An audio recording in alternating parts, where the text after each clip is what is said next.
Okay, so I know that there was just the announcement of the recording happening in progress.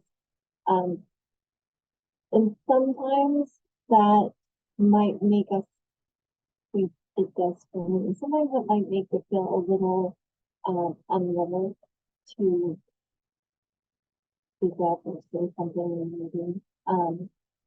Please don't, because we want to make sure that this is an opportunity for people to get their questions answered, to collaborate, because a lot of times people end up having to try to reinvent the wheel, and you already are posted. So I don't know if that made any sense, but it did in my mind at the moment. We just want to make sure that this is an opportunity for everyone to collaborate, get together, even though we can't in person or at the moment. So please don't be shy. Just to get the video, just to get the recording. Okay. Just gonna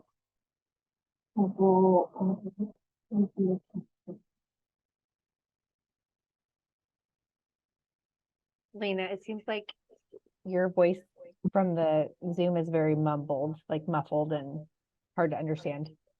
Okay, thank you. Hang on.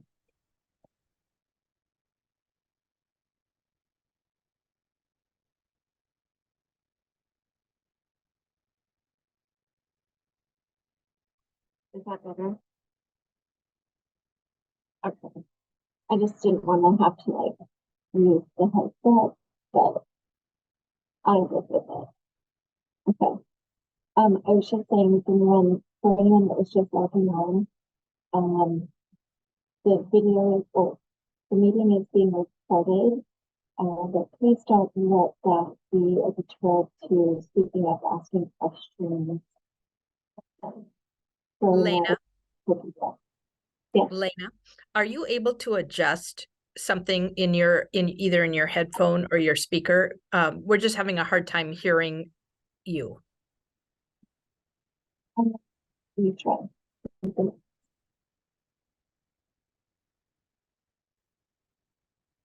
Is that better? Yes. Okay, awesome. I'm sorry, everyone. Technical difficulties, but thank you for your patience.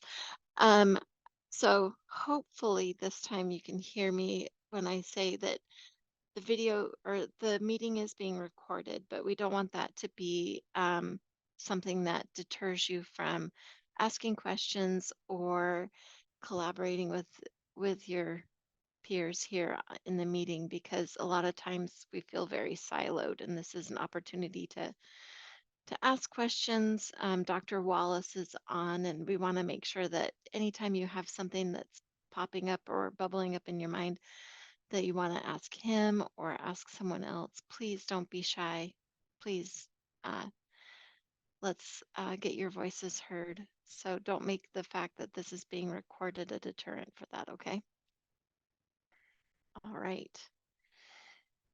So since it is 10 o'clock and we have Dr. Wallace already here, Kathy, was there anything that you wanted to start off with before we start the meeting and get right into Dr. Wallace's presentation? No, I just want to welcome everyone to the meeting and thank Lena for her work setting up this meeting on a monthly basis. I really appreciate that. And so glad to see you, Dr. Wallace. Thank you so much for being on this morning. We're looking forward to hearing from you.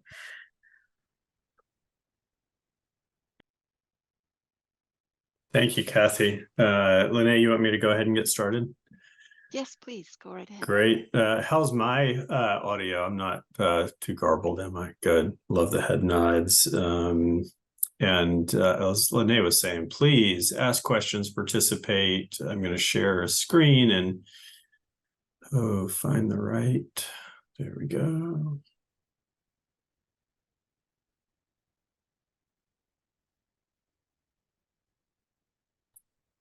Hope folks can see that and can still hear me. Give me a couple head nods if you can. Great.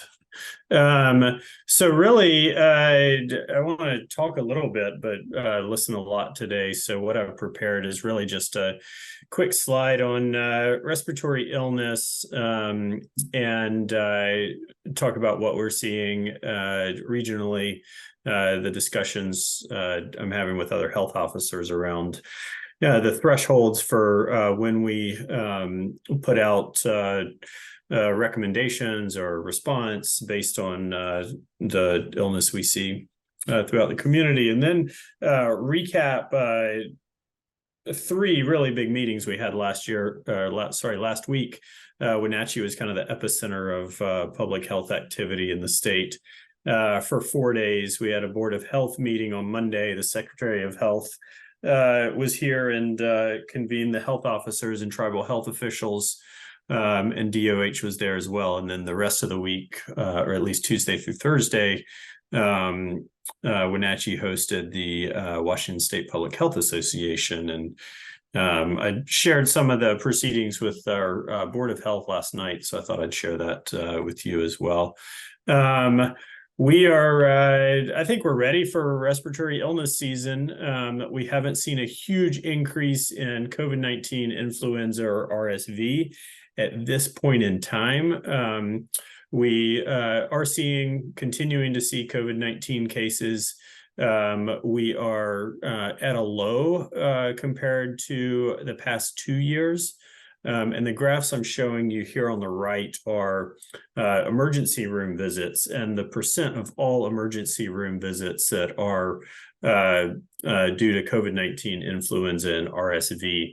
That's a new measure that Department of Health has been reporting to us, and is much more reliable than case counts, because access to testing and testing for illness, especially all three of these combined, is pretty low right now. And if we wait until people are hospitalized to know that we've got a lot of COVID or influenza activity around, then we're essentially waiting 2 weeks from when cases really started to rise. So emergency room visits are kind of a happy medium. And we certainly use other data that we have, the cases that are coming in reported by our partners. We use hospitalization data, especially as a measure of severity of illness. You know, if there's an illness out there that's circulating and maybe even causing emergency room visits, but not resulting in a bunch of hospitalizations, we aren't as likely to consider that as great of a concern, or to respond with as much acuity if we're not seeing a high level of severity of disease. We're watching wastewater data as well, but we don't get data on influenza and RSV for wastewater data. But COVID-19 in our region has gone down a little bit over the past 2 to 3 weeks. We had an increase in late August and through the middle of September, but are seeing all measures, so cases, emergency room visits, and hospitalizations trending down a little bit. And we're at the lowest point for COVID-19 at this point in time as we have been in the past 3 years. So that's great news. We'll watch it closely. But certainly anticipate an increase in influenza and RSV. We're already seeing an increase in influenza in clinics and emergency room visits, but it's still a low level. It's actually lower than what we see this time of year in all previous years, except for last year. Last year, we had a really early surge of influenza. We're not seeing right now what we saw last year, but this is still very early in the season.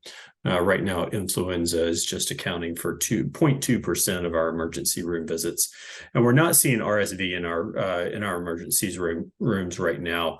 The South and a little bit more Northeast United States are starting to see cases of RSV, but the Midwest and then Western states seem to be lagging with RSV cases, but we'll watch that closely. The data we have, we're still following local cases. We're still following hospitalizations. The dashboard and the report from Washington Department of Health focuses on hospitalizations and emergency room data. But it's divided up by region. So we get data for all of North Central Washington, but really to assist our partners, healthcare organizations and community organizations, and you all as a whole, we'd really like to see that data divided into county, because I think we can take more action and be more fine-tuned in our approach rather than trying to adopt a one-size-fits-all for disease prevention across an entire region, because what's going on in Tonasket or Grand Coulee can be very different than Kashmir and Leavenworth, and we want to be as specific as possible when we're addressing disease outbreaks. So that's one thing. I spoke with Secretary of Health and the Department of Health last week, and I know that Dr. Brezhny and Dr. Larson, our other regional health officers, share my concern in that, and we're going to continue to really push to get back to county level data.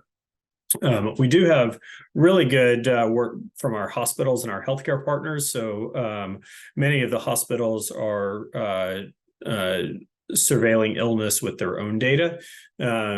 Traditionally, hospitals have looked at influenza and looked at influenza rates as a kind of a sign that the flu season is upon us. So they're looking at their own internal hospitalizations and emergency room visits and percent positivity of their testing, and are developing really good response mechanisms. You know, hospitals that are seeing a lot of cases or have a lot of employees out are going back to masking on a kind of a episode by episode basis. But they've also asked for kind of regional planning. And so we're coordinating with other LHJs and hospital and clinic partners to decide if and when and at what thresholds or levels of disease activity we go back to universal masking in healthcare or masking in patient-facing areas in healthcare. And want to continue to support each facility in adopting appropriate plans themselves. But if we get to a level of severity or a level of widespread incidence and see a lot of respiratory illness, then we may make a recommendation to go back to masking in healthcare facilities. And people have been really receptive, appreciative, and open to those decisions and conversations around those decisions as well. You know, hospitals are really intent on protecting their patients. If somebody comes in with a broken leg or a urinary tract infection or something like that, and they wind up getting COVID and getting really sick because of that, it can really be on the hospital and be on the facility for not doing its job in protecting patients from other illnesses. The same goes for catheter-associated infections and other respiratory infections that patients might contract because they're hospitalized, and we really need to reduce the risk of patients. And hospitals really are dedicated to protecting the health of their employees as well. And so really want to put in place policies that protect the health of the employees, but they're also looking at it as a hospital capacity and workforce issue where, you know, a hospital can't do its job if a lot of people are out sick. I think we've all of our organizations and schools as well experienced that when illness was really high, that when people can't come to work or they're out of work because their family members are ill, it really limits the amount of limits your ability to do your work and carry out the mission of your organization.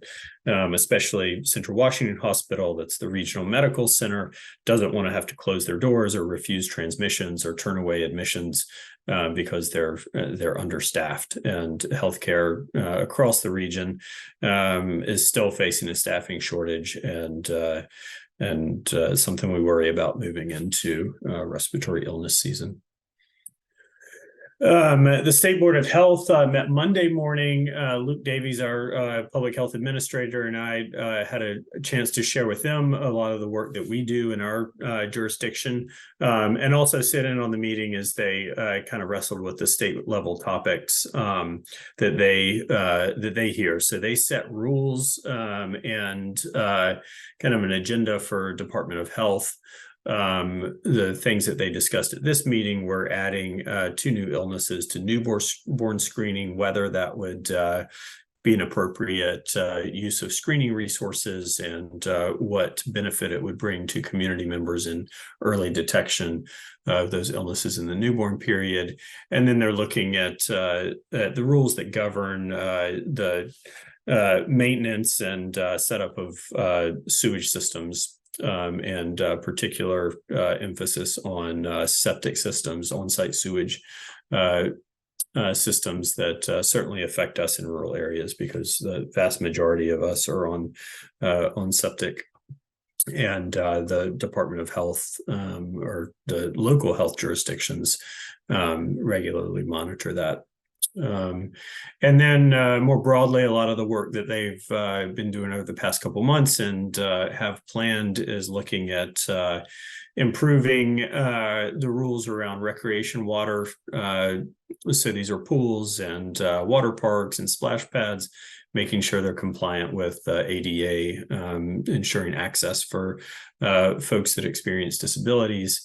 They are looking at programs that expand access to childhood auditory screening. I know many of you perform screenings, and there's several ways and several instruments that can do that. They're making sure that access to the best screening mechanisms are in place. They're the ones that set the rules for lead screening and the water program that I know a lot of you have had an opportunity to interact with Department of Health on. They're trying to make that as smooth of a process as possible and play a lot of catch up, because that was something that was, that had intended to be put in place 3 or 4 years ago. And so now the Department of Health is rushing through to get out to all school districts and perform lead testing. And then unfortunate and growing issue is that of contamination of sites and places that are deemed drug labs with fentanyl exposure, and what the safe levels for remediation are, how low to get that level, and what level constitutes a threat to the health of the public, the health of inhabitants in those units that are found to have fentanyl contamination. And so I really welcome that. We've been investigating and advising on cleanup activities, and we'll really appreciate a more standardized approach with support from the Board of Health. The Secretary of Health then met with us, talked a lot about resilience and workforce capacity in public health. And I think that probably could be replicated for healthcare and schools as well. We've been through a lot of change, a lot of disruption to normal lives through the pandemic. And as we get back into hopefully a more normal experience in our organizations, we find better ways to support the health and wellness of our employees and our coworkers. So there was a good discussion around that. We looked at cases of things we have some experience in, others that we hope we don't find ourselves experiencing, but broke out and developed hypothetical response plans for things like avian influenza, shared successes, and identified gaps in our work to prevent opioid overdoses and support the health of individuals struggling with substance use disorder and trying to achieve recovery. And then we were able to contribute a decent amount with our experience in wildfire and heat and COVID emergency responses. We were given a situation where we were faced with, do you open the windows or not when wildfire smoke is bad, and heat is also an issue. And I feel like we, unfortunately, have had to deal with a lot of that over the past 2 or 3 years, and so hopefully contributed to the broader discussion. And then we do collaborate well with our healthcare system. I think larger areas find it more difficult, where there are more silos and less ease of communication between organizations. We do well to collaborate with our healthcare partners and are always trying to learn more. And so there were some take-home points, and I think there's some opportunities, especially in primary care, especially in rural areas, to filling gaps in in our health services in collaboration with healthcare. And then we had a chance to just sit down and talk one-on-one or in a town hall style with the Secretary of Health and talk some about alignment of different programs. The Accountable Communities of Health is one, where the regions that are set up don't align with public health regions, and we see some duplication and could support each other's work a little bit more. And then going back to that discussion on how data is shared publicly, how helpful it would be to have more local data. And so I was, I guess, glad to see that other local health jurisdictions would like to see a little bit better dissemination of data from Department of Health. So discussion there. And then the rest of the week, this Washington State Public Health Association meeting was fantastic. I think it'll be in Wenatchee next year. I highly recommend anyone who's able to go. We talked a lot about public health preparedness with changing climate. There were several sessions on One Health, which is the integration of public health, people health with veterinarian health, or veterinary medicine and animal health, as well as health of the environment. We see a lot of zoonotic illnesses or illnesses that cross between humans and animals, and are impacted by environmental factors. And I think they'll will continue to be the case, and probably more so as we move forward, just in recognition that especially in rural areas, we have plenty of interface with animals in the natural world. We need to develop systems that integrate those various agencies and can address health in a more holistic way. A lot of conversations around opioid and substance use disorder, questions around expanding naloxone programs, getting more training to organizations, and a lot of successes shared in peer navigator programs. Those programs like we have the recovery coaches that are people with learned experience, with people that have worked through recovery, achieved recovery, then using their skills to help others bring more people into recovery. So I'm glad that we've got some of those programs in North Central Washington, but certainly see opportunities to expand those. And then again, more discussion on opportunities for collaboration between public health and primary care.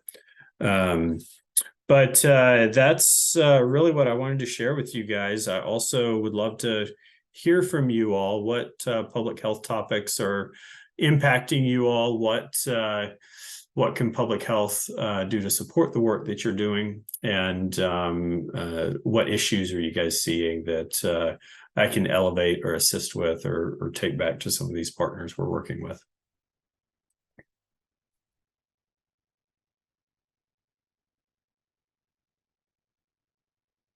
Anything? Dr. Wallace, I have a question. Yes. And this came up as I was driving to Wilson Creek this morning. And so I'm hoping you could address this. And it has to do with the perception that the COVID-19 vaccine is contributing to a rise in rates of shingles. Could you address that so that everyone is clear on that issue, please? Yeah, I don't see that. I'm kind of constantly looking at new reports on impacts of not just the COVID vaccine, but all vaccines, and making sure that it's not creating harm, causing illnesses, or causing things like shingles to erupt back up. So shingles is a pretty unique disease. It's really interesting the way the virus that causes chicken pox just lies dormant in the body for 50 years or more, and then all of a sudden erupts. It can come out in times of stress. It can come out in times of heightened immune response. I'm not aware of increase in shingles cases because of the COVID vaccine or any vaccines, but I can certainly dig into that. And if I find evidence that that's the case, Kathy, I'll report that back to you, and then you can distribute it out. But there's no correlation and an increase in shingles with the COVID vaccine that I'm aware of. Thank you. Thank you for making that clear.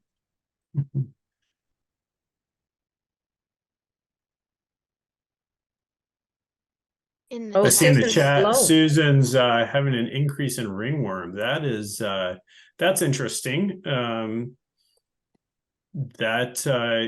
Ringworm is certainly something that can circulate when it hits a point in the population.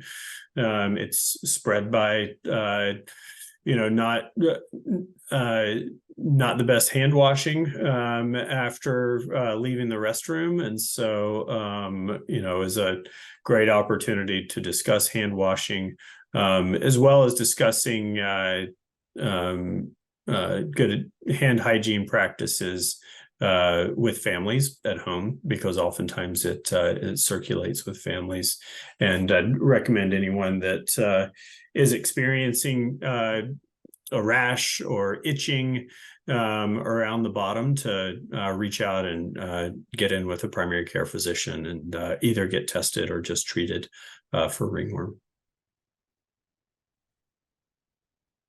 I have kind of different than we would normally talk about at public health, but Great. but access to vision providers to get kids in to get eye exams is reaching. I mean, I can hold up a card here and show you I've got an index card covered with names of kids who need eye exams to get glasses. Yeah. And there's one provider in all of Chelan and Douglas County that takes state insurance.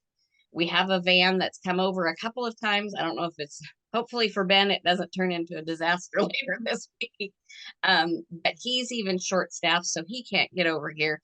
And it just is going to become a huge issue for schools and for kids who can't see. I mean, parents are calling and it's like March when they can get doctor's appointments. Right.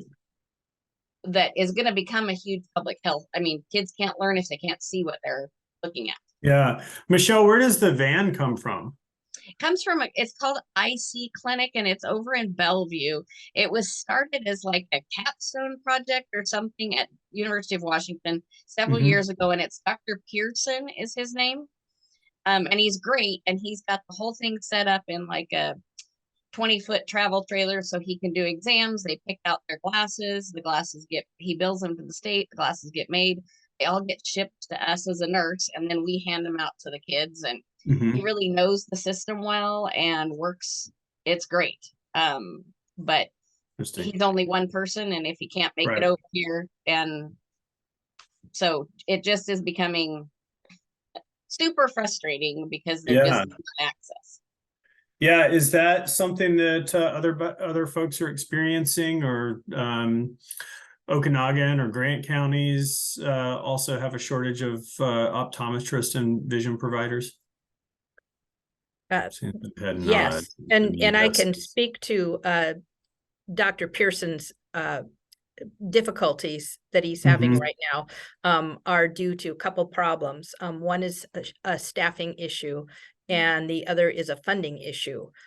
So the initial plan for that program was that he would be able to blanket the state with vision screenings. So they don't really do screenings. I mean, they can, but essentially he has a mobile unit and does eye exams, and then is able to, based on his exams, order glasses for students. Now, if students have insurance to cover that, then there's no issue with that. But sometimes the students don't have any funding source to help them, and so he's running into some challenges in that regard. And as a result of that, he's had to cancel some of his programs. So Manson is not the only school district that he has had to cancel already this fall due to those issues. But it would be great, Dr. Wallace, if you could, we can send you the information about his clinic. It's the IC Vision Clinic,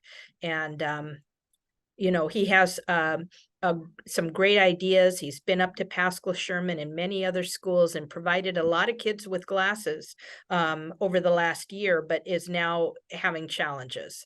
Yeah. trying to maintain the same level of service that he originally had in design to do. Yeah, if you could share his information, either contact information or website or description of what he does, I'd love to touch base with him. That's a long way to travel, and I wonder if we could replicate something like that for our region. I would guess that we would have enough volume to support somebody and support somebody locally. Thank you. That'd be fantastic. Yeah. So, Dr. Wallace, here in Grant County, we also, struggle with getting that portion done. Part of our problem is that the communication when we send our referral letter out, getting the parent to actually get to a eye doctor versus going to their PCP who says, well, our screening says they're fine, so it's their camera's broken, or, and building that piece. The other thing that we do is we do go on to the NASN website and get the VSP prescription vouchers. And then we also work with the local Walmart if a parent isn't able to get them in or doesn't have insurance. Okay. Here we have several families though that do go to Othello, and getting that follow-up from the Othello providers, that seems to have been a big hiccup for us. But we're also seeing across the board an increase, whether it's the devices at home, but we're seeing an increase in vision changes comparative to previous years, whether we're getting better at screening and using our tools or what's happening, but we are seeing an increase also in our referrals. Thank you. So Dr. Wallace, thank you, Michelle, for bringing that up. All of the school nurses who are members of the state and national programs are eligible to receive 10 coupons that they can use for kids who have limited funding that will pay for their vision testing, as well as some glasses. But it's very difficult to find providers who will accept those coupons for the vision screening program. Luckily, there is someone in Moses Lake. We also have a provider in Kashmir who will accept those coupons, but the number of providers who will take them is very, very limited. So that's a challenge as well. Great. And Michelle, who is that? You mentioned that there is one person in Chelan Douglas that you're able to get kids in with. Is that Confluence Health is the only place. Okay. The IC clinic down there, or where the eye and ear clinic, but it's part of Confluence Health. But they only take a certain number of state kids at a time, and literally, I had families calling last week, and they're booking into February and March, which is, that's 2/3 of a kid's school year before they even get the exam. And then from Wenatchee or from Manson, that's every bit of an hour each way. Yeah. Great. This is exactly why I come to meetings like this. So thank you. Give me something to do. This is Debbie from Moses Lake. I also want to say that when they do get glasses from state, they take forever to get back to the students, like months. So if their appointment's not till March, then they wouldn't probably get their glasses till June. Absolutely. We do get them faster when Dr. Pearson does them, usually 4 to 6 weeks, and I get a batch at a time. And he even works through some situations where kids have special needs to have a pair at home and a pair at school, so that we always have access and stuff. But I literally had a kid last year that we spent 2 years getting glasses for, and she did not recognize her classmates when her glasses were put on her. She had to relearn who they were because she only knew them by their voice. And that should not happen to kids in this world. Yeah. Yeah. And I see in the chat, Susan also says, yeah, getting glasses fixed takes 2 months sometimes. So All right. Well, thanks you guys. I appreciate this. Appreciate the opportunity.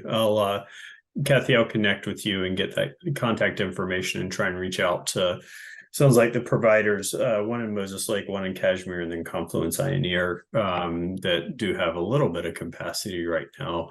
Love to see them expand that capacity, but sounds like, yeah, we need much more capacity, much more access than we have right now.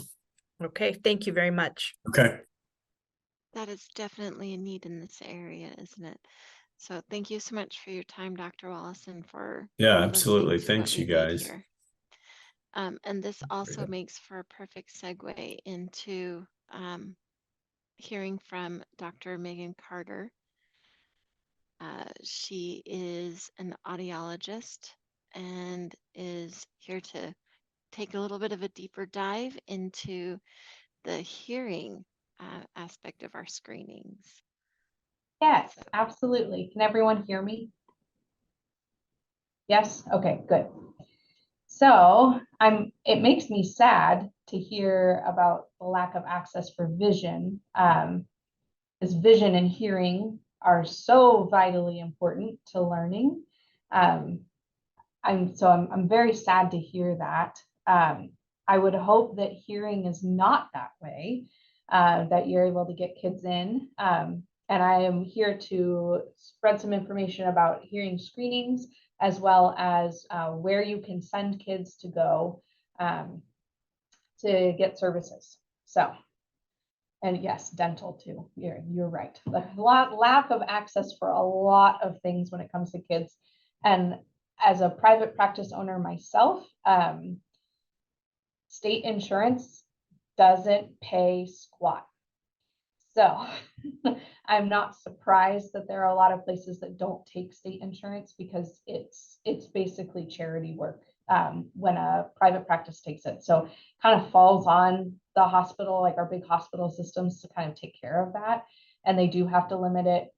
So it's just this trade-off, right? It's not fun. Okay, I'm going to share my screen. And I'm going to, thank you for that, go away from the beginning.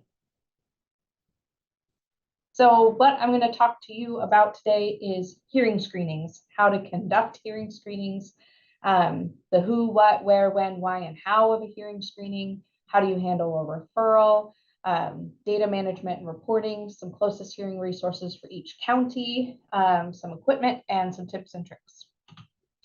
So what is the purpose of a hearing screening? The purpose of a screening is to identify children who may have a hearing loss and to determine if further evaluation of hearing is needed. So according to Washington state law, schools must conduct auditory and vision screenings for all students annually for children from kindergarten to 3rd grade, 5th grade, and 7th grade. All children upon entry to school, including new enrollees, any child that's entering a special education program, any student showing symptoms of any possible loss of auditory or visual acuity, and any student referred for a school auditory or vision screening by a parent, guardian, employee, or via self-report. Why do we do this? Why is this important? Hearing and listening are two very different things. Hearing is the acoustic access to the brain. It includes improving the signal to noise ratio by managing the environment and using hearing technology if there is a deficit found. Listening is focusing and attending to the acoustic events that are available. Hearing must be made available before listening can be taught by parents or teachers or early interventionists. Hearing loss can interfere with the development of a child's spoken language, reading and writing skills, and therefore academic performance.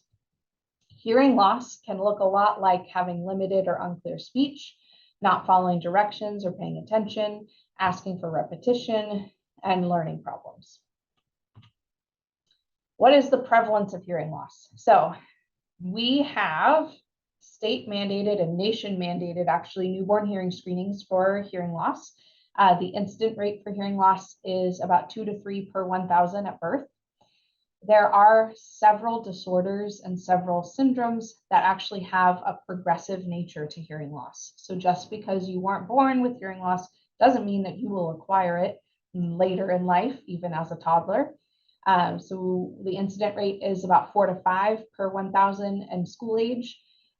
Interestingly, 12% of 12 to 19-year-olds have a noise-induced hearing loss from wearing earbuds. Yeah, everyone asks me all the time, don't you see kids with hearing loss? I'm like, yes, actually I do. I see teenagers with hearing loss. In addition, we have there's a difference between permanent and fluctuating or temporary hearing loss. So a permanent hearing loss would be someone who's diagnosed with a hearing loss and they may or may not be wearing amplification. A fluctuating or temporary hearing loss could be due to an ear infection or an upper respiratory infection where they have fluid in their ears and they're not hearing well. And that's temporary. It will kind of fluctuate and come and go. So this is straight out of the WAC. Auditory screening requirements. The equipment must provide tonal stimuli at frequencies at 1,000, 2,000, and 4,000 hertz at hearing levels of 20 decibels as measured at the earphones. Auditory screening equipment requires calibration of those frequencies and intensities at least every 12 months. So you should have your equipment calibrated once a year. You usually put a nice little sticker on it that says it's calibrated and then have a date of expiration. And each school district shall designate a district audiologist or district staff member, which may be the school nurse, to provide audiology program oversight. I am your district audiologist. That is me. I am the contracted educational audiologist for the NCESD. So, me. Boom. Who else has auditory expertise? Speech pathologists have auditory expertise. Teacher of the deaf. The NCESD now has 4 teachers of the deaf. One real one, not they're all real, but 1 real one and then 3 in training. Well, 2 real ones and 2 in training. There's also regional audiologists, people like myself that do not work for the school district, but are around our area. And then the audiometer calibration company knows a lot about the equipment, so that's helpful. Where do you want to do hearing screenings? You want to do them in a quiet place. You're gonna select a place that's away from known noise sources. So not next to an HVAC system, not next to gymnasiums or the cafeteria or the playground. You want it to be very quiet. How are you gonna do it? You're gonna present 3 tones, 1,000 hertz, 2,000 hertz, and 4,000 hertz at 20 decibels for each right ear and left ear. You can present that 20 decibel tone at each frequency 2 to 3 times. You're going to vary the time in between presentations so as not to establish a pattern. Kids are really smart and they will know when they're like, oh, there we go. I'm hearing something. I'm holding my hand up. I'm raising my hand. I have kids do this all the time. So just make sure that you're not establishing a pattern. Instructions. I'm going to play some soft beeps. I want you to listen really hard and raise your hand when you hear them, even when they're very soft. Okay, so what does all this mean? Those are a whole bunch of numbers and things that I just threw out there. What does it mean? This is an audiogram. So this is what we use as audiologists to plot hearing test results. So there are 2 axes on this graph. One axis is decibels. So it is loudness. Softer tones are at the top of the graph. As we move down, they get louder. And then this axis is frequency or pitch. So we have low bass pitch tones. Think of it like the keys on a piano keyboard. So you have low bass pitch tones on this side and then high pitch treble tones on this side. Here is that same graph, but has some speech sounds in it. So the F sound, the F and the S and the TH, those are all voiceless consonants. So they are sounds that we make by just forcing air through our throat. So they are very soft and they're higher in frequency compared to like the M sound, the which is vocalized and voiced and is produced by vibration. So it's a lot louder and a lot lower in frequency.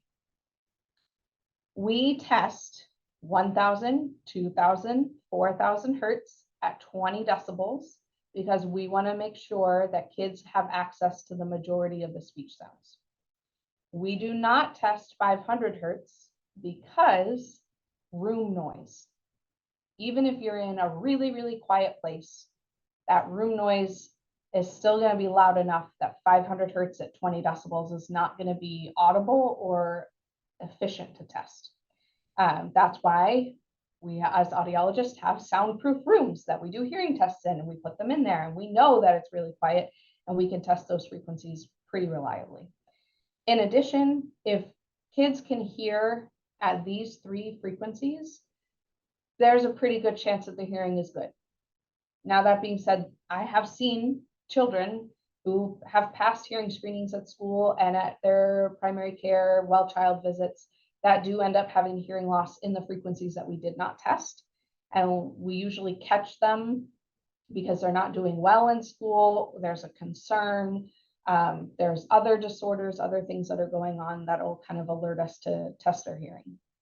But for the most part, we'll catch the majority of who we need to catch by testing these 3 frequencies. So what is a refer? If the child responds to all frequencies in both ears, you pass. Ta-da, pass. If the child misses 1 or more frequencies in either ear, you're going to re-screen in 1 or 2 days. If you re-screen and they still do not pass at 1 or more frequencies in either ear, you refer. The strength of your screening program is only as good as its follow-up procedures. So where do we go? What are your responsibilities? Your responsibilities are to rescreen auditory or vision screening failures. You're going to refer failures to our specialist. Failed screening should always be confirmed by further testing. And our gold standard, which is not always going to happen, but it's what we shoot for, is that children who are referred should be seen by a specialist within 3 months. You're going to notify the parent of the need and importance of the specialist follow-up and flag the student to assist with tracking to make sure that follow-up actually occurs. Where can you send them? You can send them to the child's pediatrician. You can send them to Confluence Health in Omak, Wenatchee, or Moses Lake. You can send them to me. I have an office here in Wenatchee and then in Omak. Horan and Feefold has an office in Wenatchee and Moses Lake. Micron Audiology has an office in Wenatchee. And Hometown Hearing has an audiologist in Chelan. They do not have an audiologist in East Wenatchee. So I would strongly encourage, so all of these places have audiologists, not just hearing instrument specialists. So audiologists are licensed and trained to work with everyone, but specifically children. Whereas hearing instrument specialists, so the person that works at Costco, for instance, is a hearing instrument specialist. They're only licensed to work with adults. So you want to make sure that you send them to an audiologist. Okay, how are you going to manage all of this data? I was trying to look for an appropriate number of like what should be your referral rate to kind of establish to know like where you're going to be for a good screening. And it should kind of follow the incidence rate. I read somewhere that, shoot for 30% referrals. But I think it really just is going to depend on your school. So, and your area that you're in. My best recommendation for you is to kind of create your own norms, so to speak, and to track the data so you kind of know year to year approximately how many referrals you're sending, how many of those actually come back who are diagnosed with a hearing loss, those kinds of things. So you want to keep track of the total number of children you screened, the number of children who did not pass the initial screening and then again did not pass the rescreen. Anybody who missed the initial screening or the rescreening, anyone who was referred for follow-up, and then after they were referred for follow-up, who actually was diagnosed with a hearing problem, and then who passed the hearing screening but were later found out to have a hearing loss, which can happen. You also want to keep your calibration certificates. So when I get my equipment calibrated, they always email me or print out like a certificate saying they calibrated this equipment, this serial number, this date, and all of that stuff. So you want to keep that on hand as well. Screening children who may be difficult to test. So children ages 5 and up are really good at raise your hand when you hear the beep. Children younger than 5 or children who have an intellectual disability or a developmental delay, they may need to be conditioned to respond to the beep. And so we call that conditioned play audiometry. That is using either like a block in a bucket or giving them a high five. So you can say, I want you to give me a high five every time you hear the beep. And you'll probably want someone else with you because you'll want someone sitting at the audiometer pressing the buttons, and you'll want someone sitting there holding their hand up so that we can give a high five. You want to condition the response at a higher intensity level. So louder, 50 decibels, so you know that they can hear it. So they hear a beep and they associate it with a high five. And then once you feel like they've got it, do it 2 or 3 times, then kind of bring it down slowly lower and tell them to listen hard for the soft beeps. There is also OAEs, and OAEs are otoacoustic emissions. They are a physiologic response of the outer hair cells in your cochlea to sound. And they tell us that the outer hair cells in the cochlea are working. It does not require a response from the child, but it does require that the child is sitting still and quiet during the testing, which might be a little difficult. Loud breathing, coughing, humming, chewing gum, those kinds of things can cause noise in the recording and could cause the OAEs to not run. But also to note is that OAEs rule out no more than a mild hearing loss. So it's not our gold standard. The pure tone screening, the tonal screenings that are in the state law at the current moment are what we want to go for. But OAEs give us more information than not doing any screening at all. If you have a child who has specific risk factors, like they have siblings who have hearing loss, or they're speech delayed, or they're having other issues, or they're too difficult to test, you can just refer them to an audiologist. And you should not test a child who has a shunt, because the magnet in the headphone that goes over their ears can interfere with the shunt. So I would say don't test a child, contact parents, see if they've had a hearing test. If they haven't, my guess is if they have a shunt, they're probably being seen at Children's in Seattle or in Spokane, and try to make sure that they have their hearing tested there to make sure that we've got hearing that is good. So your equipment will look a little different. I try to find some pictures of equipment that is very universal. You will have a knob that controls frequency. So that's this one right here. It says hertz, and this one down here. And so that's going to be your different tones. So your 1000, 2000, and 4000 hertz tones. And then you have another knob that controls volume. So you're going to have, this one's going to stay the same. So you're going to set this one at 20 decibels. And you'll leave that one alone, but you're going to change the hertz or the frequency knob. Then you'll have right or left ears. That one's up here. Right or left ears is this little switch up here. And then this is your button to present the tone. And then this is the button here. And on and off here. This one's probably on and off with a button on the back where it plugs in. Pulse and steady. That's kind of what these two are here up here too. That means the the tone that's going to be presented is either going to be a solid tone, so a steady tone like beep, or it'll be a pulsed tone. It'll be like beep, beep, beep, beep. I always recommend using pulse tones because they're easier to hear in an environment that might be difficult to hear in. So I always use pulse tones when I do hearing tests. That's what I recommend. When you set up to do screenings, you're going to want to do a listening check. Can you hear the tone at 20 decibels in the room you're testing in? If not, you want to change your environment. You do not want to increase the intensity. You don't want to turn it up just so you can hear it. Some of you might not be able to hear 20 decibels. And so find someone that can hear it and make sure that it's working.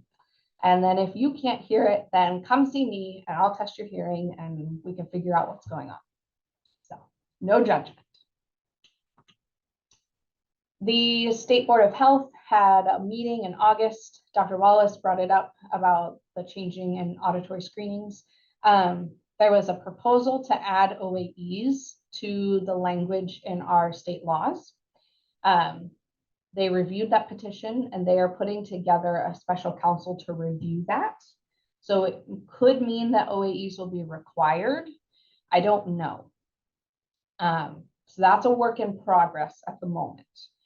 The pros to an OAE is that it doesn't require any response from the child. It's very easy to interpret. You either pass or you fail. And it screens a much broader range of frequencies rather than just the 1,000, 2,000, and 4,000 hertz. But it does require the child to be still and quiet. It rules out no more than a mild hearing loss. And you can have difficulty with the equipment, with like earwax and making sure that the probe tube is right in the ear. The NCESD office has this OAE machine. It's called the EchoCheck OAE. I'm just going to run through it real quickly because almost all OAEs have very similar buttons or similar settings that you're going to kind of run through. When you put the probe into the ear, you're going to have a probe check. So that's what this says here, ear canal status. And this is probe check. Is the placement of the probe in the child's ear? Is it out? Is it blocking the ear canal? Is it blocked with earwax? Is something not positioned correctly? Noise okay, stimulus okay. So if the kid is chewing gum, if they're humming or singing, if they're coughing, this noise will show that it's too noisy, and it won't light up. Stimulus okay means stimulus is good and it's being presented, and that's what we want to see. If it's passed, you're going to see green. Orange question mark means refer. Test invalid means it was too noisy. So the test will run and run until the noise kind of settles down. And if it runs and runs and the noise never settles down, it will just say test invalid, can't do it. So you take it out, start over again. On and off, start, stop.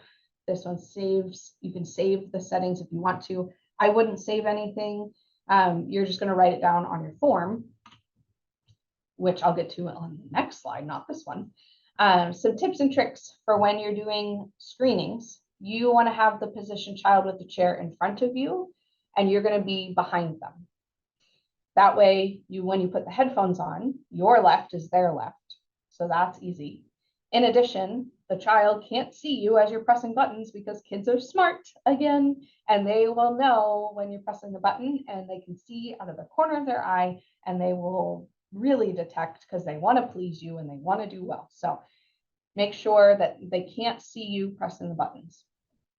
You want to start where you left off with the last screening. So that way you can reset the audiometer every time if you really want to. When I do mass hearing screenings, I usually just, if I stopped at 4,000 hertz on the left ear, the next kid, I start at 4,000 hertz on the left ear and then I move back. And so just kind of start where you left off. You can use a notepad or a screening record to mark pass refer. And at the top of the screening record, have a pass or refer to circle. So that's what this is. This came from kidshearing.org. And this is the steps that you need to follow.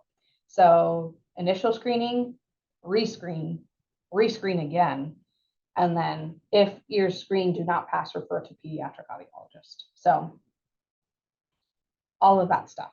The reason why we want to rescreen is because of what I mentioned before, which is we have kids who have temporary hearing loss. They might come in with a cold that day. They might have ear infection. We don't want to send them to the audiologist 3 months later and then they're fine. We want to rescreen and make sure that they're actually doing okay. Some training. So training other staff, if you have anybody else at your school that will be helping you do this, simple, easy is best. The best way to train is to do a hands-on workshop with the equipment that you have.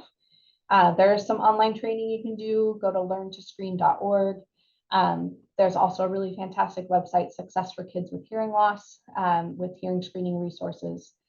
And then there's some skills checklist of things you can work through, set up, make sure that the environment is good, that you've self-listening check of the equipment, that the child is prepared and child is in good condition, conditioning of the child, screening, all of that stuff. So lots and lots of resources. I think that's my last slide.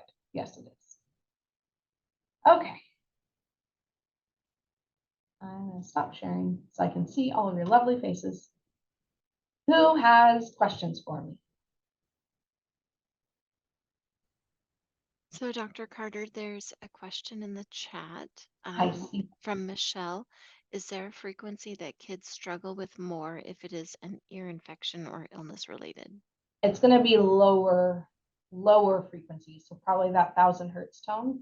I would expect them to probably hear the 4000 hertz tone if they have an ear infection. Typically, we see it more at 500 hertz, which you're not going to be testing. So I would say 1000 hertz maybe. I had a question for you regarding the time between initial screening and rescreening. You had mentioned 2 days, and I know before I came to the ESD, we were waiting a month in between screenings, just to make sure that any illness was cleared up.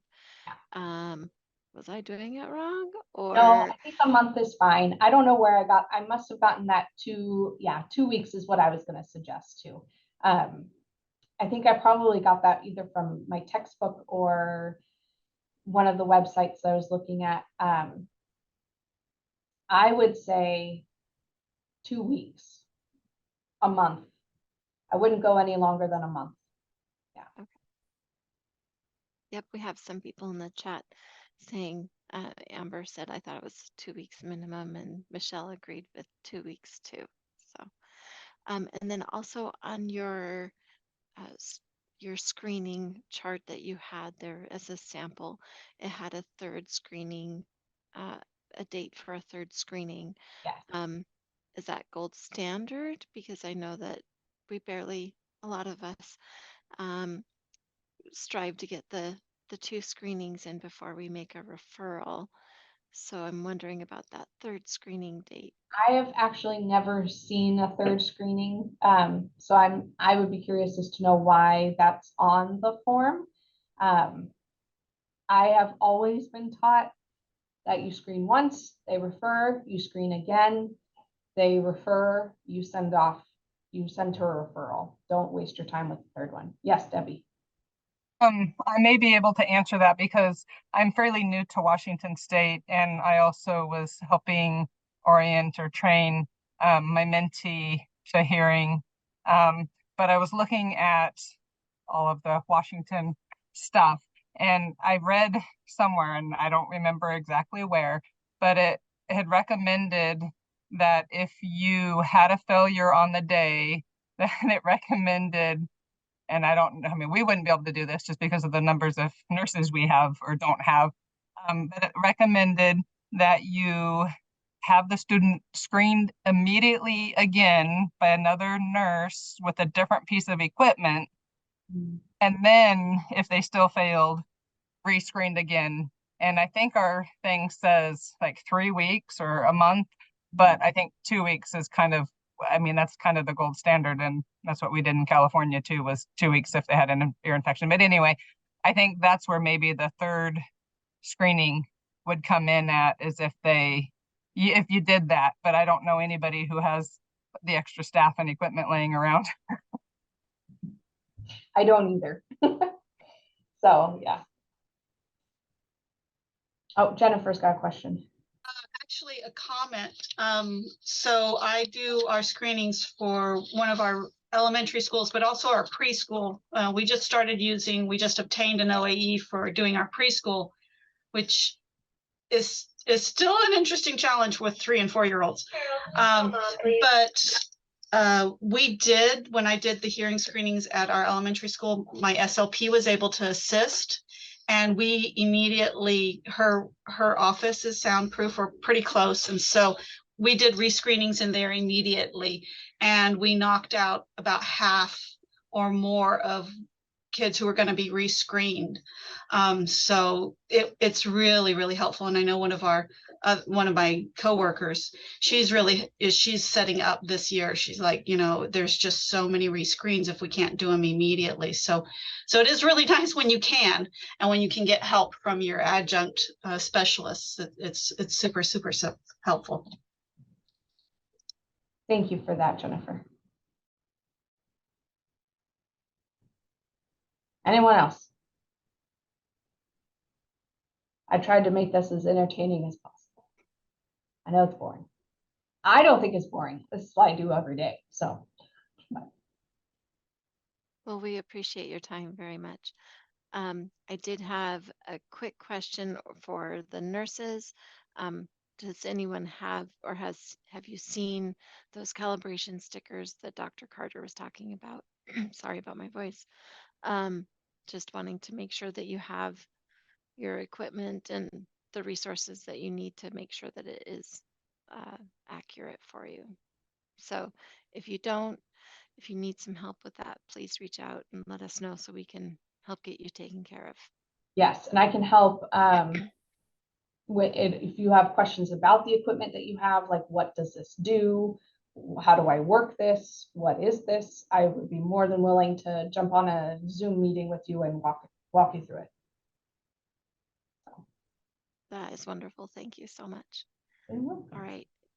If we don't have any other questions for Dr. Carter, we're going to move on to our next presenter. Thank you so much for your time, Dr. Carter. We appreciate you being with us. Bye-bye. So next we have Elizabeth Moore, who is our regional behavioral health educator. My apologies, Elizabeth, if I got your title wrong. She is with the ESD in our behavioral health department.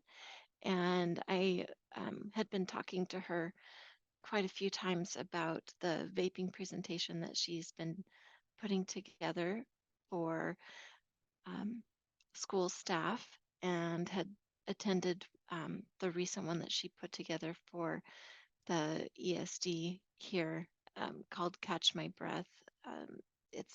She goes through the curriculum with people so that they know how to use the Catch My Breath vaping prevention curriculum. So I talked to her about it, and she has worked on gearing it more towards us, because sometimes those conversations about vaping can be kind of difficult to navigate. So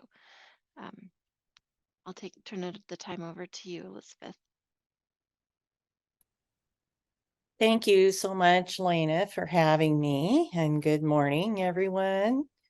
I'm going to go ahead and share my screen and just go ahead and get started. Okay, so Lena, I am showing you my Catch My Breath screen. Is that correct? Mm-hmm. Okay, good. All right. Well, Catch My Breath is one of several programs that I have reviewed here in my role, and it is the one that we choose to promote the most because it's evidence-based and because it is free. And I'd like to show you what CATCH stands for, is Coordinated Approach to Child Health. CATCH has free evidence-based programs for dental health, sun safety, and vaping prevention, as well as some low-cost programs in other areas. Of course, we are concerned today about vaping. So, whoops, sorry, there we are. So this is very touchy. Okay, so according to the National Youth Tobacco Survey in 2022,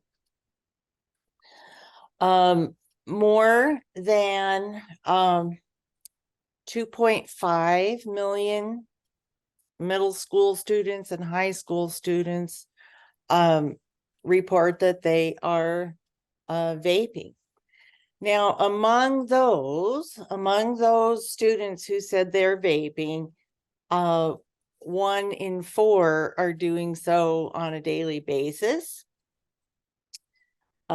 And most of them are using flavored e-cigarettes. Now, you are health conscious, medically trained individuals and probably would like to know what could possibly be appealing about this to our youth. And there are various contributors to this. The delivery systems themselves are becoming more and more sleek, high-tech, colorful, attractive to youth in that way, as well as being not only concealable, but disguisable. They can be right out in front of your face and you may not know what you're looking at because they look like markers or makeup. And then we have the flavors being mimicking popular kids treats. So you see the Ready Whip, Imitator, Lifesavers, Treetop Apple Juice, and Lucky Charms. They're all being imitated by makers of what is called e-juice. And I need a sip of water. Okay, so additionally, influencers are depicted on social media using vape devices and, blowing clouds of what is not actually vapor, but is aerosol. The advertising uses deceptive terminology such as tobacco free. Well, it may not have the tobacco plant or any part of the tobacco plant in it, but it certainly has a high possibility of having nicotine in it or some other drug. 99% of e-juice does contain nicotine. And of course, there are other drugs, specifically cannabis, that are also found in these. The advertising says things like plant-based, it shows glamorous pictures, it indicates that using vape devices can be relaxing. We know that the relaxing aspect is usually the relief of withdrawal symptoms. But students may not know that. Okay, so of all high school and middle school students, 91.5% of them report that they use social media. And social media, of course, is the biggest advertiser of vaping equipment and the devices and the juice liquid. 73.5% of kids who use social media say that they have seen e-cigarettes on social media. On the left-hand side of this screen, you'll see some makeup, and in that composition of makeup, one of those items is a vaping device, and it's the one in the middle. Whoops. Not being very competent with this morning. Okay, so what do the students themselves say that about they're starting to use e-cigarettes? Over 60% are saying because their friends use them. In middle school, almost half of them were just curious. The current usage in high school, 45% saying to get high or get a buzz, and in middle school, they feel anxious, stressed, or depressed. And again, they feel like their anxiety is being relieved when actually it's quite likely that it could be their withdrawal symptoms that are being relieved. Okay, disposables have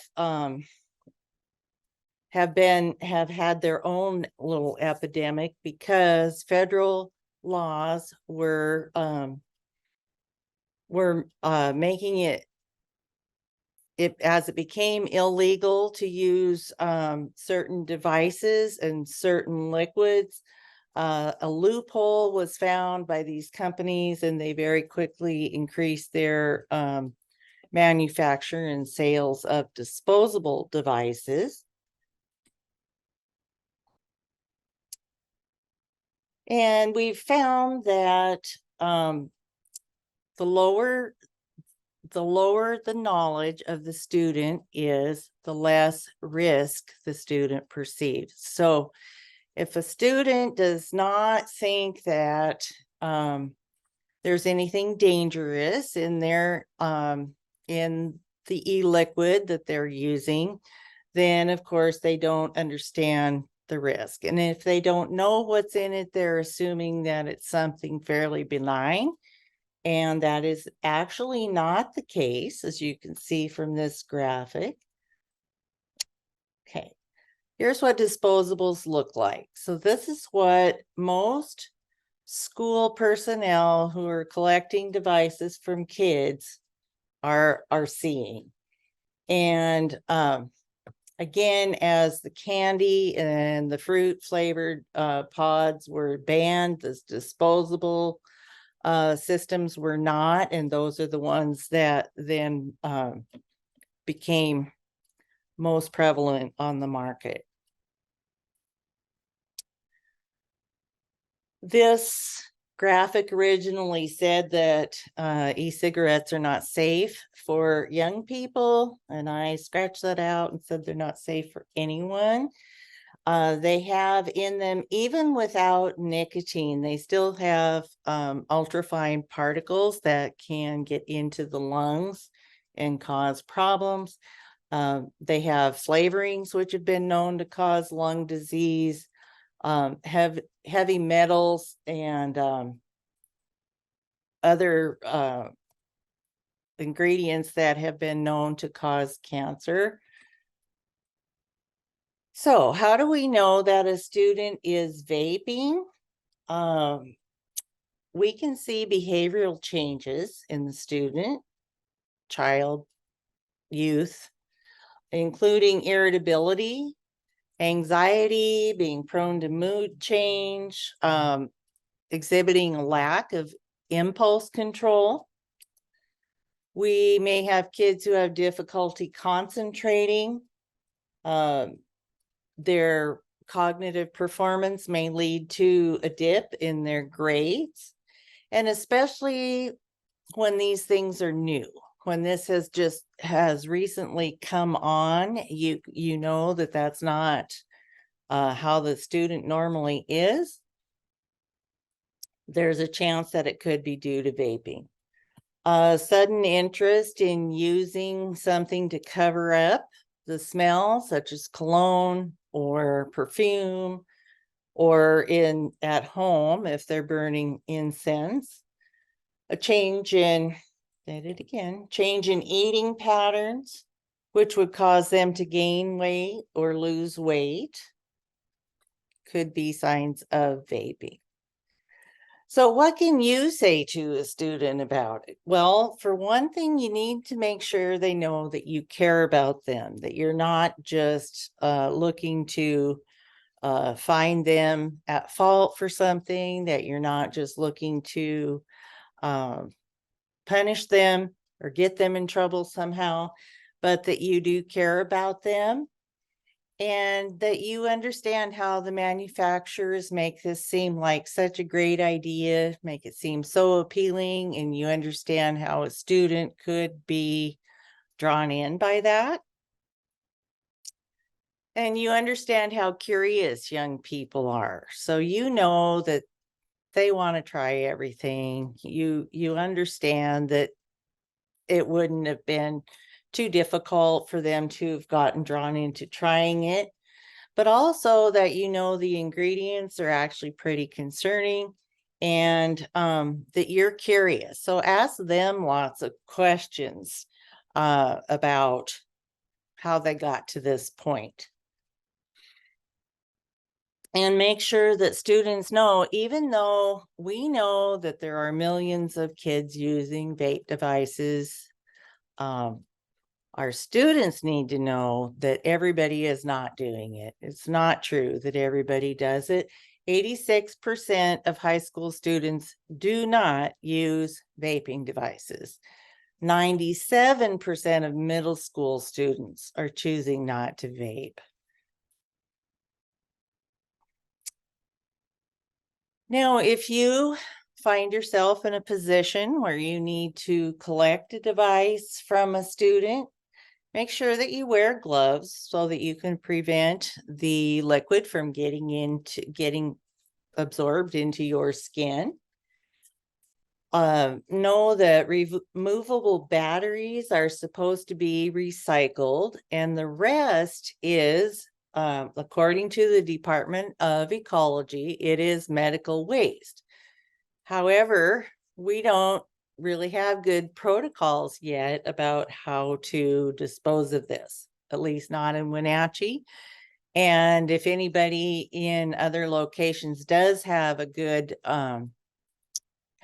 protocol for disposing of these, we'd love to hear about it.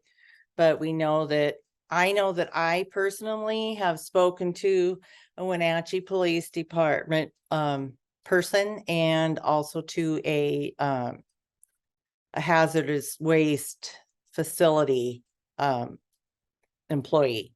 And in both cases, they said they're just getting tossed in the garbage because they don't know what else to do with them. So if you know otherwise, please speak up.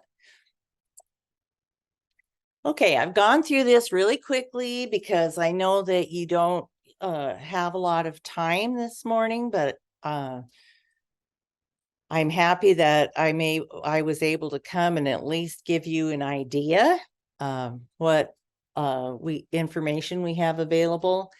And I want you to know that if you would like to know more, look at our behavioral health services website, and I will click on that now. Okay.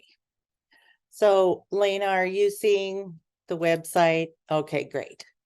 All right, so here we are for behavioral health services. And if you look down on the third tab, this is the newsletter that we send, our newsletter articles. So there are some vaping resources and lots of other types of resources there that we'd love for you to look at. Tab 4, vaping's tiered supports. So we've got a variety of programs in this slide deck here. They're described, and there are instructions showing you how to access them. So Catch My Breath, for example, there's a detailed explanation about how to get in there and look at the curriculum if you would like to. And I really hope that you'll encourage your teachers, particularly health teachers, to consider teaching the Catch My Breath curriculum in their classes. And then for your administrators, your disciplinarians, we have a tab called Alternatives to Suspension. And Shelley Sessler, who is Managing Director of Behavioral Health Services, has pulled together quite a bit of information here about how kids being excluded from school is not only undesirable, but it's also not what it's not what state law is promoting. And together, Shelley and I have put together some resources that can help school administrators use psychoeducational intervention rather than exclusion from school for vaping. So I will stop there and see if you have any questions.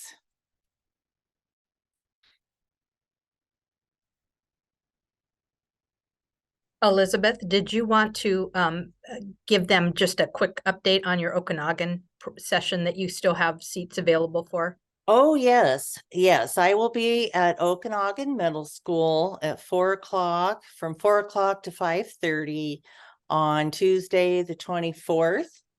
And so I will be able to spend more time, and especially spend much more time digging into the curriculum and showing that to anyone who is interested. I will be able and more than willing to adjust that session to the needs of the people who are attending. So thank you for the reminder, Kathy. Yes, and that registration for that is in PD Enroller. So if Yes, you're it is. interested in attending, please register. Thank you. We also have a link to that on our school nurse newsletter that went out as well. So. Oh, yes, thank you. Yeah. I just wanted to ask if anyone has ever had to navigate a conversation around drug use or vaping, because I know from my experience, you have to be very direct and straightforward, and sometimes it can be pretty awkward, especially trying to understand what's motivating this behavior to use substances. I had one young man tell me, well, it was just sitting on the floor in the bathroom, so I figured I'd try it. Like, so sometimes it can be really difficult to understand. And so that's one reason I really appreciated your presentation, both the one here at the ESD and the one you did for us just now, helping us to understand better. So I know my social media page doesn't show vaping products, so I don't ever see those advertisements, but it's out there. And even looking at those social media influencers like you were talking about, there's one that has 333 billion views, and she was recently banned from TikTok for vaping. Oh my goodness. Unfortunately, they can't ban someone until after they do it and people see it, right? So it's out there. So thank you for raising Yes, awareness. and Lena, your remarks just brought to my mind how there are secondary dangers of students sharing with each other. So, of course, they're passing their germs around with each other, and also storing these devices in restrooms is unsanitary. Absolutely. I dealt with this just a couple of weeks ago with, they did a backpack search, parents said that was okay and everything. And then we found out a couple of days later that the girls were storing them in their bras. Mm. So they're finding ways around backpack searches and another one that they flushed whatever was there in it. So the device was empty. Mm-hmm. Yeah. And they defeat the vaping detection systems in bathrooms by flushing the toilet while simultaneously, blowing the exhaust of their vaping into the toilet. Jennifer, you have your hand up. So last year I heard about this program, and although I couldn't implement it fully, not all of the activities and stuff, because it's rather, I mean, the sessions can be rather long. I was able to go into our 5th grade classrooms, and actually one of our classrooms was a 4th-5th split, so we did 4th and 5th grades. The kids were I was really surprised at how well they received it. They were really interested with all of the ingredients that's in it, because they thought it was just water and a flavoring. But then we even talked about how the flavoring is, for something that you eat, not for something that you breathe. And what's the difference with that? And we talked about, well, what would you do if somebody offered, if it was your best friend? And so we talked about peer pressure. And you hope that it makes a difference. And of course, we all know that the more you talk about something, the more it does make a difference. But it was really well received. And I really appreciated how it was put together for the 5th grade level. And the 4th graders had no problem accessing it as well. I really liked this program. That's great to hear. That's excellent feedback. Thank you, Jennifer. Does anyone else have any questions or comments for the group? No. All right. Well, we appreciate your time, Elizabeth. Thank you so much for being with us today. And You're certainly welcome. And if anyone thinks of any questions later, it's elizabethm@nce.org. Thank you, Elizabeth. Bye-bye. Bye. All right.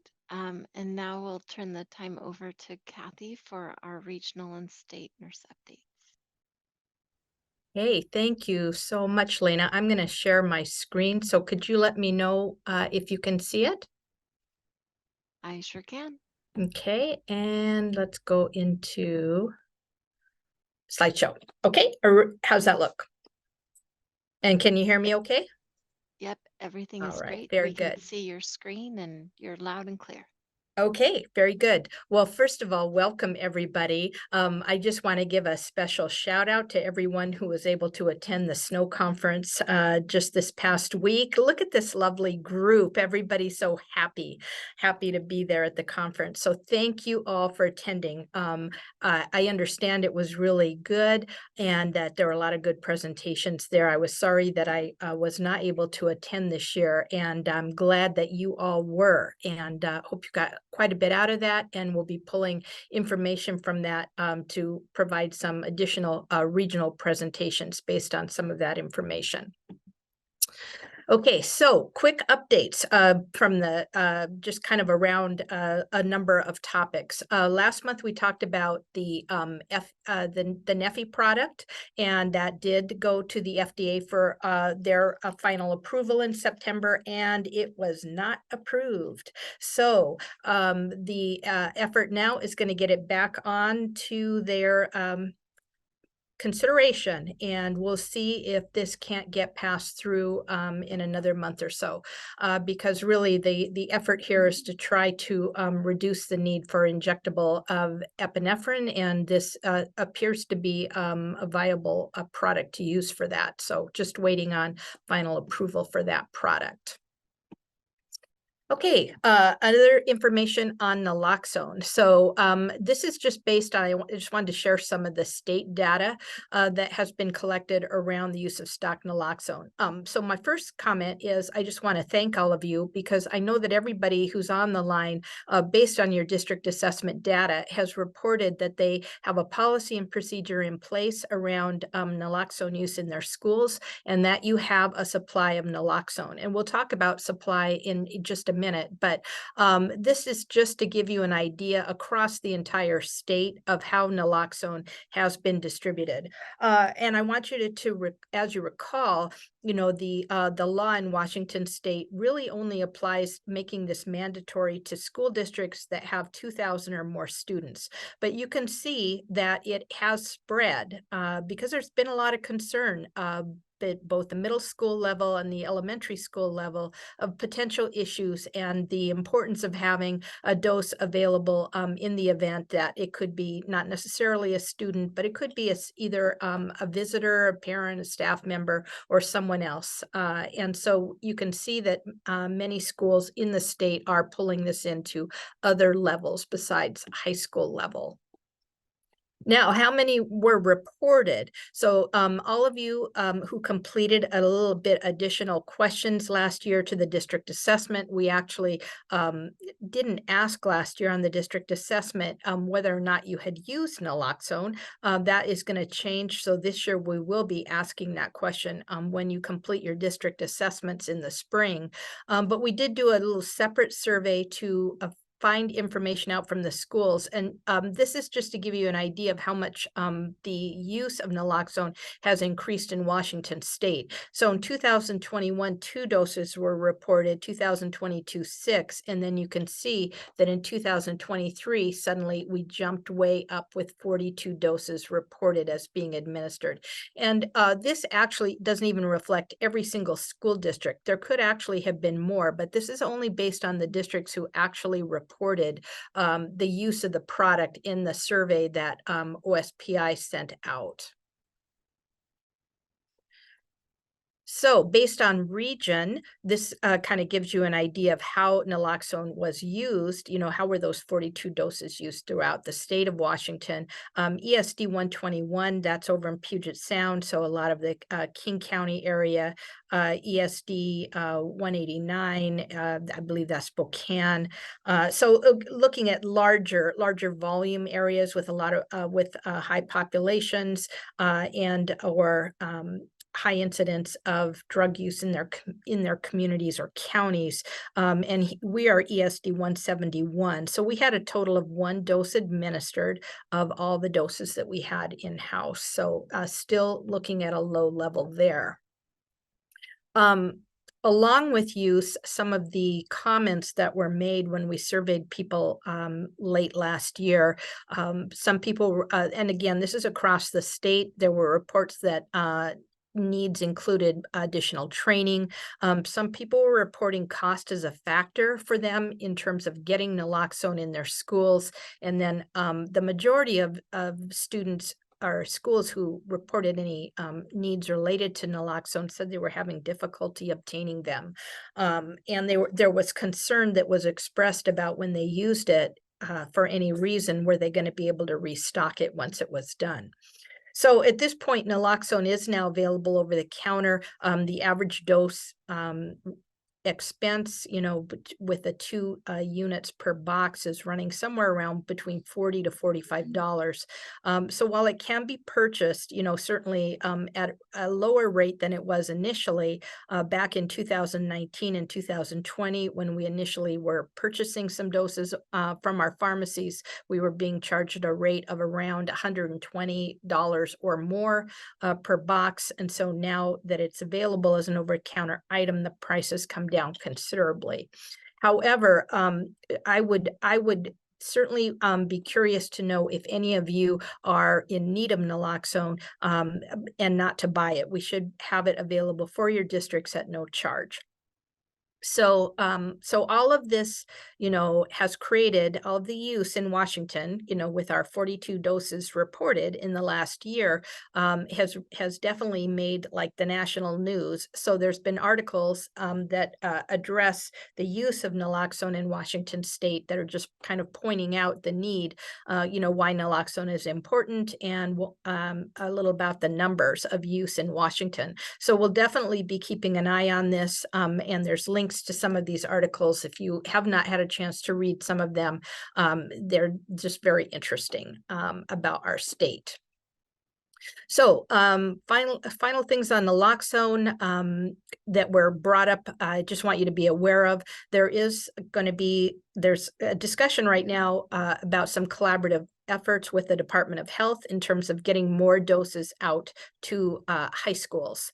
So because we're still hearing reports that some high schools in state are having difficulty obtaining doses of naloxone, and so the Department of Health is interested in providing some support for that. They're also going to be looking into whether or not some funding could be set aside to help districts with those expenses. We continue to get technical questions and policy questions. Some of these are stemming, I think, from the OSPI guidelines, which came out in 2000. The most recent version of those came out in 2022. And you can find those if you're not familiar with the opioid guidelines. You can find them on our Google Drive in the naloxone toolkit. We have a copy of the 2022 manual there on naloxone use in schools.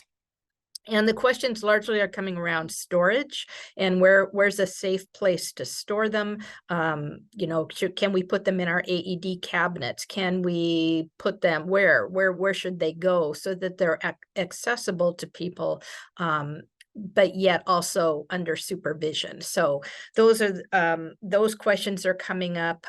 We do want to make sure that people are including in their processes about not disposing of expired doses. We collect all of those doses. Once the date hits its expiration, those doses can all be recycled into other types of programs besides the school program. So please make sure that your processes in your districts include the fact that you're going to give your expired doses either back to your agency that gave them to you. You can certainly return them to school nurse corps office, and we will distribute them out to one of the agencies that is providing them. So we have mechanisms in place to make sure that happens.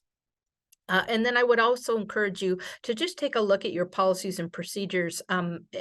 There's discussion going on around post-emergency de-escalation, and to make sure that, once you have provided naloxone to a student and 911 has been called and the student has been transported, just like with other types of disasters, that there's some sort of de-escalation process that occurs to help your staff. So resources locally, I want to make sure that you have access to the naloxone toolkit that's available. It's also on the Google Drive in the folder.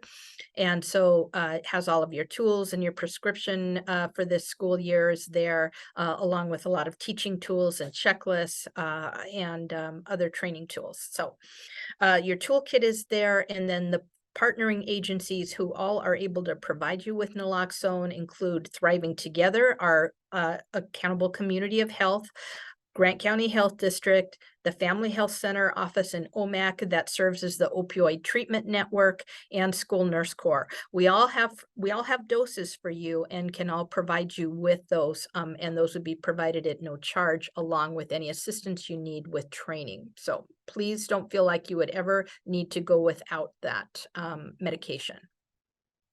Okay, moving into diabetes, just wanted to make sure that you knew that the standards of care for diabetes came out along with quite a few other standards that changed around diabetes in 2023. And there's a link here to the new document. And there's not a lot that's changed here related to children and adolescents. But if you are new to diabetic care for school-based students, then I would encourage you to take a look at the standards that just are specific to children and adolescents. These standards include everything, you know, all adult care, every type of adult care, but they also include pediatric care. So you could pull up just the chapter that relates to children and adolescents, and you'll get a very good in-depth overview of diabetes management for children in a school setting. Also, there's a link on the page to a recorded webinar. It's the Safe at School program that's put on by the American Diabetes Association, and it's about a 1-hour session. And again, if you feel like you would like a review or you're not as familiar with diabetes management in schools, I would encourage you to view the webinar because it's a very good overview of that. And then finally, the NASN toolkit on diabetes management was just revised in 2022, and that's free for everyone. You don't have to be a member of NASN to download that toolkit. Anytime NASN has a toolkit that they believe is important that everyone have access to it, every school nurse, whether or not they are a member of the organization, they do make it available. So all you need to do to get access to this particular toolkit, if you're not a member, is to just go online and create yourself a little free account, and then you'll be able to access this tool and download it. Also, this toolkit is already downloaded. If you are, if you're interested in it, it's downloaded and available on the Google Drive under the Diabetes Toolkit. Okay, a couple of new supports I just wanted to make sure you're aware of. If you're not familiar with the Chiskin program, that's the Children and Youth with Special Healthcare Needs programs that are run through our health districts. So all 3 of our health districts have a Chiskin program. So that's Okanagan, Chelan Douglas, and Grant County. All of them are available to provide some assistance with this. Right now, I can see that they've provided a new web page that includes multiple links for diabetic support services. So if you're looking for new resources, this would be a good place to start. And there's a link for it on this page. They've included some additional staff. So some coordinators are being brought in to provide some assistance specifically for school-aged children with diabetes. So we're going to be connecting with our health districts to find out more about how these programs are going to be implemented in our area. And there's just a little screenshot of the Teen Connect program and how you could connect your students to that. And all of them are available on this Family Voices of Washington webpage. Okay, and these are just to make sure that you're aware of how to refer a student. If you have a student who is not currently receiving any services through the Chiskin program, you can make a referral to them by just completing an online application form. And these forms are available on each of the health districts' web pages. There's links to them down here on the bottom of the page under each one, and also resource lists for multiple tools that are geared for children with special healthcare needs. So another resource for you to keep an eye on. As a quick reminder, if you have kids with diabetes and they may be interested in summer camp, this is a good time to start thinking about it, because some of them are going to want to apply for some scholarships to attend. So be kind of looking out there for and thinking about kids who would do well with a diabetes summer camp experience. And there's 3 summer camps across the state of Washington that and all of them have scholarship opportunities, or kids could certainly just apply to attend.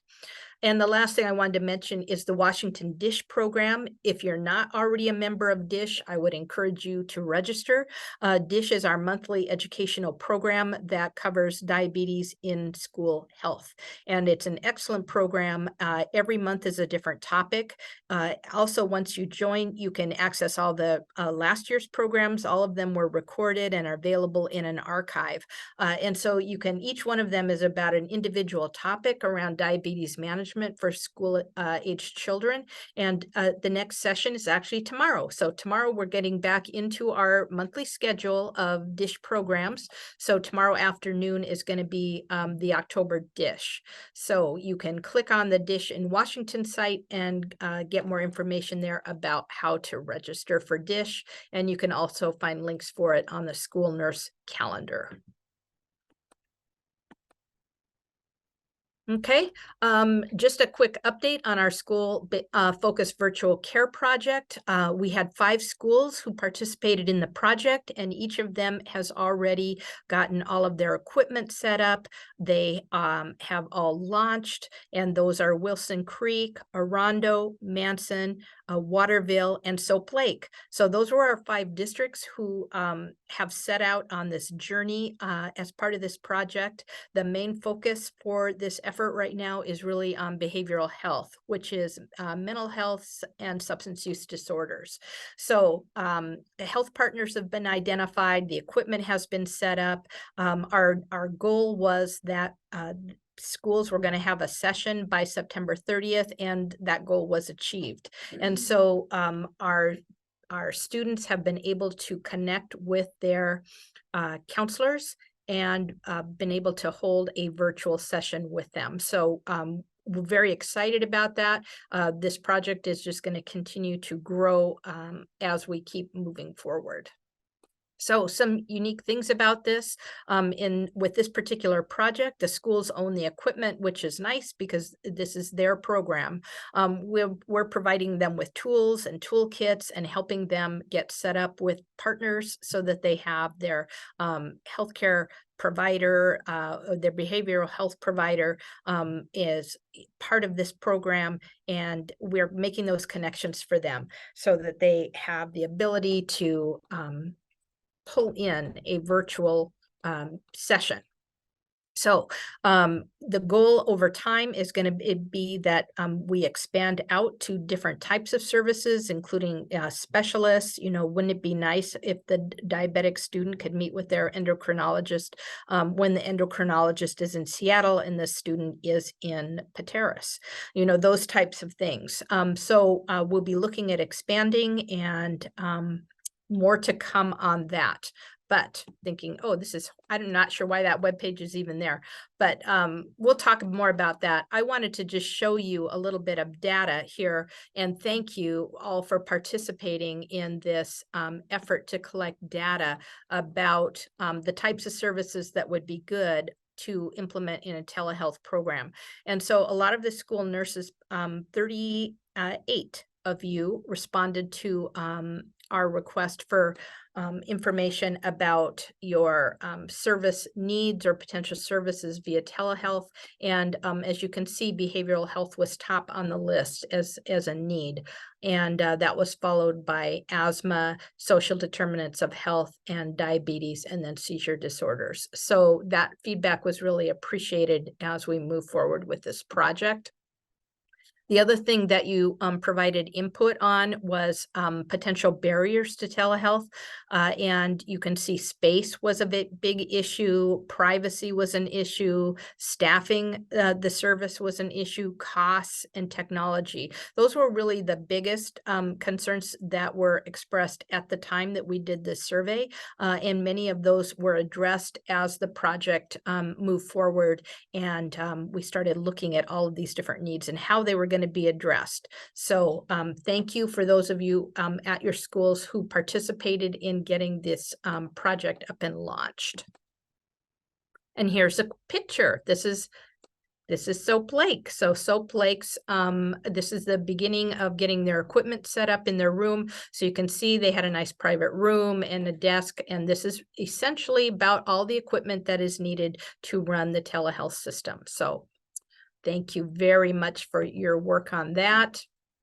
And then we talked about service expansion. So the goal is that we're going to be adding schools that were the services that are available are going to be expanded. And then we're going to look at other issues around the technology, other issues around billing and reimbursement, and make sure that we're staying on top of how things can be worked to support this program.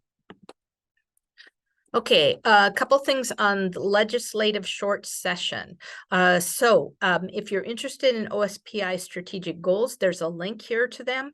Anything that OSPI is supporting for this year's legislative session are really tied directly to their strategic goals. So they're going to be looking this year at student meals, removing the SPED funding cap, paying parity for paraeducators, and air quality issues. And in the past, as you recall, last year and the year before, they were really part of their priority was really school nursing. And that worked out very well for all of us in terms of funding, because we did receive some additional funding. This was already covered, so just so you know that as Amber described, there has been an interest that's been expressed about reopening the WAC related to particularly related to auditory standards, and there was some interest in adding that autoacoustic emission machine to the WAC. Right now, you know, where it is not in the law that states that we will use it, and there's some interest in whether or not that should be added. So that rulemaking could go on for a while. It's not something that we need to, you know, be tracking closely. It's not imminent, but there could be some changes to that in the future to be aware of. If you would like to be involved with that, if you want to track the information, there's a link here that you could request to be signed up for the email list, if that's of interest to you. Okay, and I think Amber covered this well in her presentation, so we're going to skip through that. Couple of House bills that are still of interest that we're going to be tracking. There's some House bill related to preventing vaccination status discrimination, and potentially could allow people to refuse to be included in the IIS. And a second bill that's, again, has been out there for a while that just got tabled last year because they didn't have the time and energy, I think, to look at it. And that had to do with anaphylaxis medications in schools. So that is also going to be coming up. And finally, I just wanted to a quick reminder on district assessment reports. I want to make sure that you have access to these.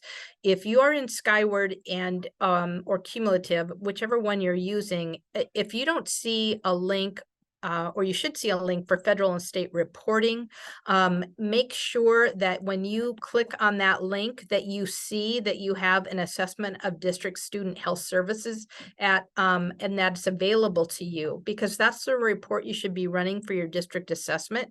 If you do not see that there, if you don't see that report, then please contact us and let us know so that we can help you get that set up. We don't want you to struggle with trying to pull data together for district assessments. And this report is available to you, but it has to be built. So if someone hasn't built it yet in your system, we want to make sure you have access to it. So, and we want to make sure you know how to fill it. So this is just a little screenshot of what it will look like once you have it all filled in and you have built your report in your system. And the other thing you can build in there besides your condition report is your severity level codes. So again, these are things that should already be built in your system. If you do not see them or you don't know how to access it and you just want to do a walkthrough with us, please call us and you can open up your Skyward and we'll walk you through the process of getting this done. Okay, quick reminder for your calendar, School Nurse Day is coming up. On May 8th, there will be an OSPI afternoon session, and we will again be doing a live workshop at North Central ESD in Wenatchee, and we encourage everybody to come because it's a lot of fun. So please make sure to mark that down so that you have that ready. And then here's a little link that was shared, and I believe for all of you who were at the conference, you saw this at the Snow conference, but this is a great freebie. You can download these free things and use them in your health rooms. It's just a nice little things on again, going back to our kindness program last year and a way to help kids have something positive. So just in conclusion, look at these, look at, and I know not everybody is here, but I just want to again reiterate how much every one of you is so appreciated and valued. And thank you for all the great work that you're doing. We just want to know that both Lena and I are available to help you. Sheila is also a support for you if you have questions about things. And we want to, that's our jobs. We want to be here to support you and help you be the best school nurse possible and provide your students with the best services possible. So please never hesitate to reach out to us. So in conclusion, are there any questions?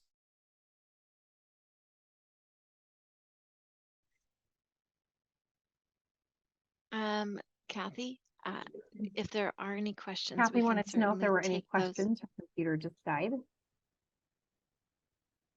Oh, her computer just died. Okay. I'm not sure if there are. If there are, we can certainly get Sorry, to Lena, those can you as- repeat that?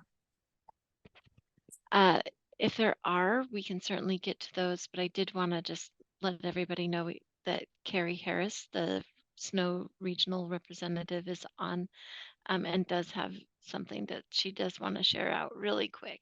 But if anyone has any questions or comments for Kathy at this time, let's go ahead and have those and get those addressed for you.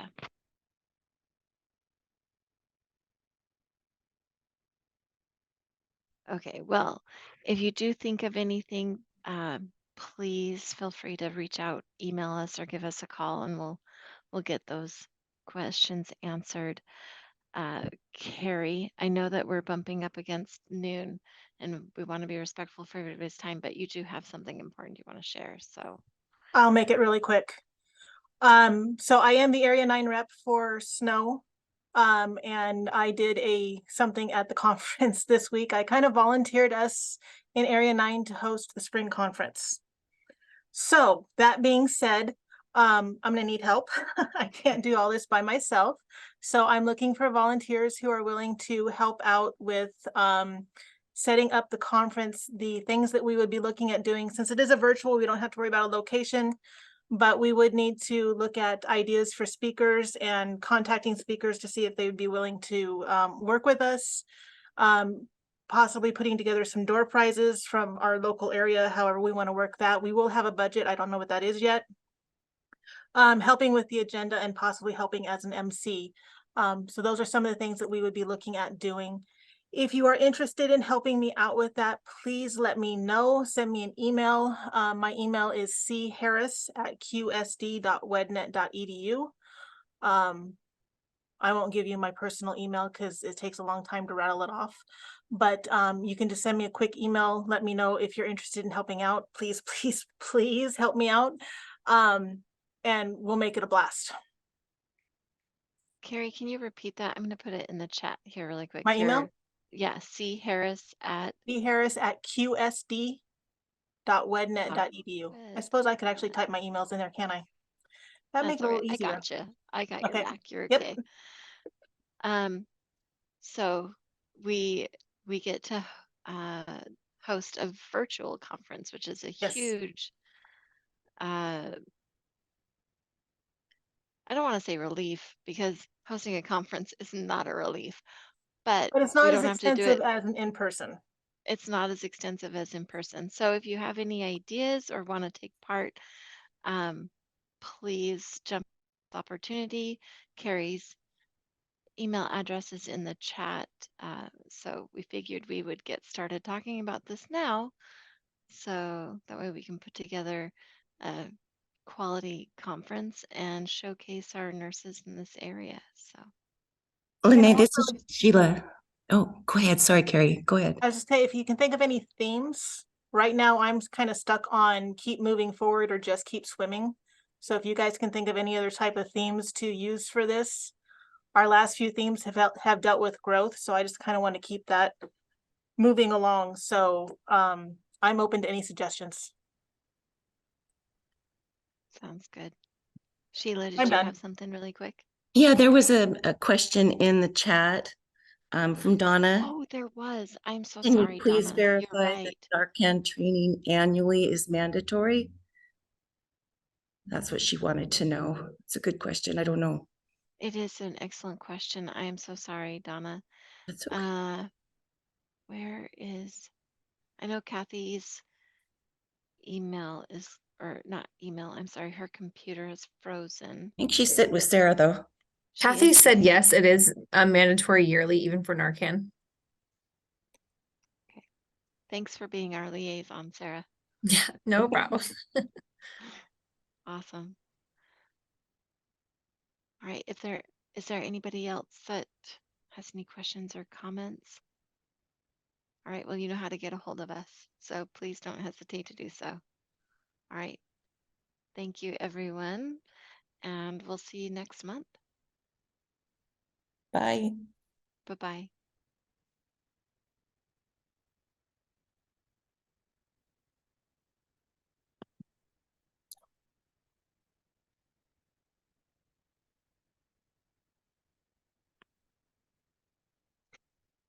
Sheila, I'm going to jump off because